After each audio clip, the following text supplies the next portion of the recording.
All right. Now we're doing freeCodeCamp, JavaScript algorithms and data structures, object-oriented programming, verify an object's constructor with instance of. All right. So anytime a constructor function creates a new object, that object is said to be an instance of its constructor, right? JavaScript gives a convenient way to verify this with the instance of operator. Instance of allows us to compare an object to a constructor, returning true or false based on whether or not that object was created with the constructor. So here's an example. We've got the bird constructor over here, and we'll say let crow equal bird, and then we're going to give it the name of Alexis and color it black. And then we'll say crow instance of bird, kind of like the type of thing. And when we do this, it will return true because crow is an instance of bird, all right? So if we have an object that's created without using a constructor, instance of will verify that it is not an instance of that constructor, right? So we'll have a canary made not using this thing. And when we say canary instance of bird, it's going to be false, all right? So I don't know if anyway, if you're anything like me, you're asking, bro, who cares? Right? Anyway, if you're like me and you're asking, who cares if it's made by hand or by function? Well, fact is, the thing is about this. When you make it by hand, like if we were to say, you know, due to all the birds, add another thing like fly south in the winter, yes, no, you know, like another property, it wouldn't be on canary because canary doesn't have this bird stamp on it. You know what I'm saying? It wasn't made by birds, so it's not part of the bird thing. You get what I'm trying to say?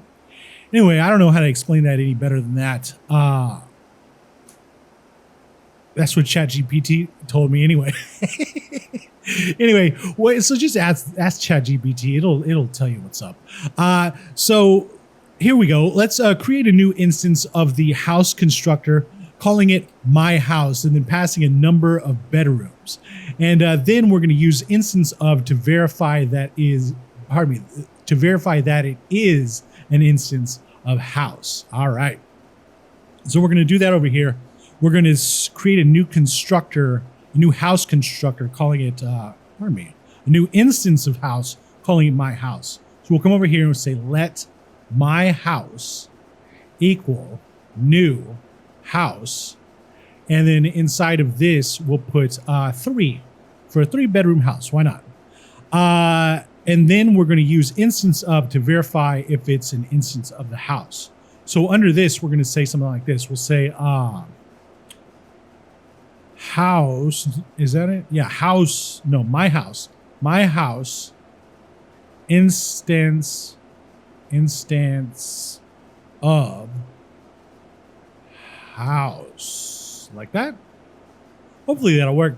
Anyway, so let's copy this while we're at it, and then let's come down here and do a console.log, and then paste that stuff inside of here.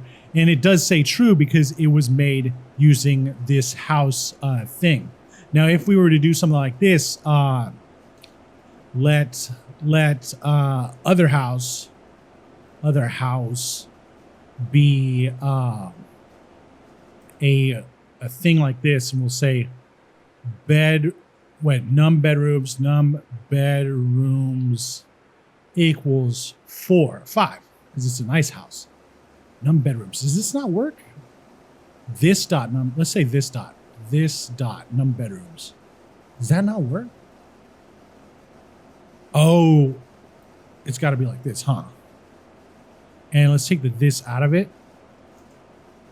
Okay, and then we say something like this: instance of, let's say, other house. Even though they have the same things going on, let's say other house is false, right? Even though if we console.log other house, oops, sorry about this, guys. Other house and my house, they pretty much look the same, right? My house. See? But since this one doesn't have the house stamp on it, This one doesn't have that house stamp on it. It's not part of the instance of house. Okay, cool. Hopefully that makes sense to you guys. Sorry for making it long and kind of, I don't know, filled with us, but whatever. Let's check, run the test. Looks good, and submit it. All right. Now we're on to understand own properties, and we'll see you next time.